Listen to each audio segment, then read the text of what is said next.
नुपुर जरा बताइए ब्रोकरेजेस की क्या राय निकल कर आ रही है हमारे बजट 2024 के लिए। बिल्कुल, काफ़ी सारे ब्रोकरेज हाउस की तरफ से रिपोर्ट आती हुई दिखी है जहाँ पे आपको फोकस करना है। यूबीएस के साथ शुरुआत करें तो उनका कहना है कि सरकार का जो बजट है वो काफ़ी बैलेंस्ड बजट है। LTCG short term capital gain और एसटीटी में बढ़त हुई है वो बाजार के लिए थोड़ी नेगेटिव यहाँ पे दिखेगी। एग्री रूरल यूथ एम्प्लॉयमेंट पर एलोकेशन जो है वो थोड़ा छोटा नजर आ रहा है यूबीएस को।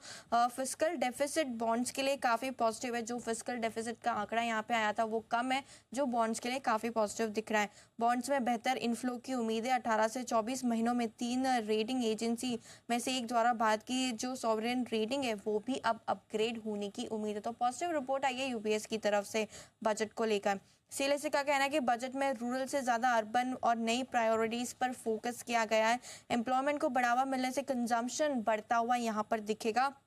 इक्विटी के लिए टैक्स बढ़ाना थोड़ा नेगेटिव है।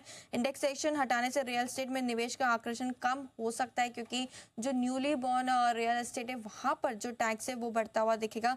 अंतरिम बजट की तुलना में केपेक्स में कोई बदलाव न हो जो नहीं हुआ है उसकी वजह से एक निराशा यहाँ पर देखने को मिली है। सिगरेट टैक्स में भी कोई बदलाव नहीं हुआ है जिसकी वजह से आईटीसी के लिए काफ़ी पॉजिटिव है। प्रेशस मेटल में कस्टम ड्यूटी घटना टाइटन के लिए भी मार्जिनली काफ़ी पॉजिटिव यहाँ पर सीएलएसए को पसंद आ रहा है। गोल्डमैन का कहना है कि स्किलिंग पर फोकस किया है सरकार ने, जो कि काफी पॉजिटिव है। नियर टर्म में इंडेक्सेशन बेनिफिट हटने से रियल एस्टेट की बिक्री पर थोड़ा संभव यहाँ पर असर देखने को मिल सकता है। रोड वर्क्स बीएम कि जितनी भी योजनाएं है उसका एलोकेशन बढ़ाया गया है जो सीमेंट सेक्टर के लिए काफ़ी पॉजिटिव है।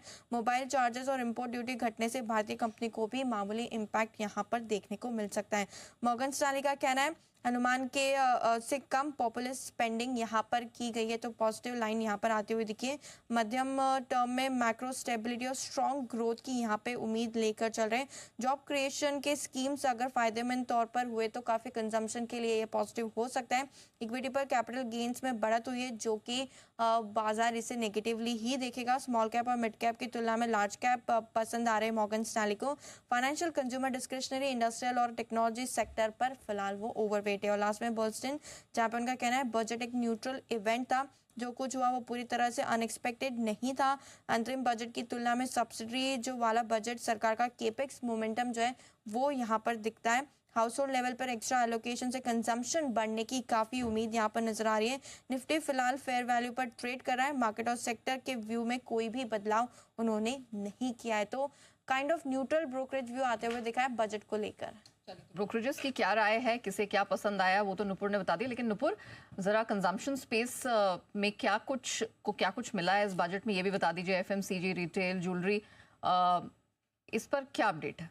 बिल्कुल, सरकार ने पूरा फोकस किया है कंजम्पशन को बढ़ावा देने के लिए, चाहे वो रूरल में हो अर्बन में हो। यही ब्रोकरेज हाउस का भी कहना है कि इसके जो भी अलोकेशंस किए गए, जो स्कीम्स लाई गई है एम्प्लॉयमेंट को लेकर, स्किलिंग को लेकर और जितने भी योजनाएं दी गई है उसकी वजह से कंजम्पशन जो है वो बढ़ते हुए दिखेगा। सरकार ने क्लियर फोकस किया है रोजगार के जो मौके उस पर बढ़ाने के लिए। 5 स्कीम्स का यहाँ पे ऐलान किया गया है।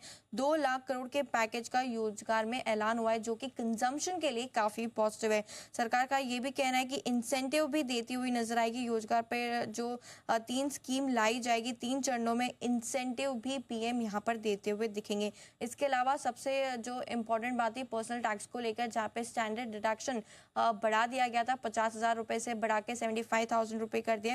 और जो टैक्स की स्लैब से वहां पर भी एडजस्टमेंट किए गए। 3 से 7 लाख वाले में अब से 5% टैक्स लगेगा। तो आपके हाथ में अगर ज्यादा इनकम है तो डेफिनेटली कंजम्पशन बूस्ट होता है। एफएमसीजी, रिटेल कंपनीज के लिए ये काफी पॉजिटिव होता है। इसके अलावा गोल्ड कंपनीज भी कल फोकस में आती हुई दिखी थी क्योंकि बड़ा ऐलान यहाँ पर गोल्ड को लेकर हुआ था। यहाँ पे उनका कहना था कि गोल्ड, सोना, चांदी, प्लेटिनियम पर इंपोर्ट ड्यूटी जो है 9% की कटौती कल हमने वहां पर होती हुई दिखी।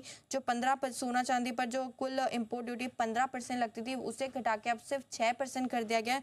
और प्लेटिनियम पे भी देखें तो कुल इंपोर्ट ड्यूटी 15.5% थी, उसे घटा के 6.4% किया गया है, जो कि पॉजिटिव न्यूज है। गोल्ड जो ज्वेलरी प्लेयर्स है जैसे कि टाइटन, सेनको, कल्याण, ये सारे स्टॉक कल भी सर्च में थे और लगातार ब्रोकरेज हाउस की तरफ से भी इस ऐलान को लेकर पॉजिटिव रिपोर्ट ही आती हुई नजर आई है। ऑलराइट, थैंक यू नुपुर पूरी डिटेल के लिए।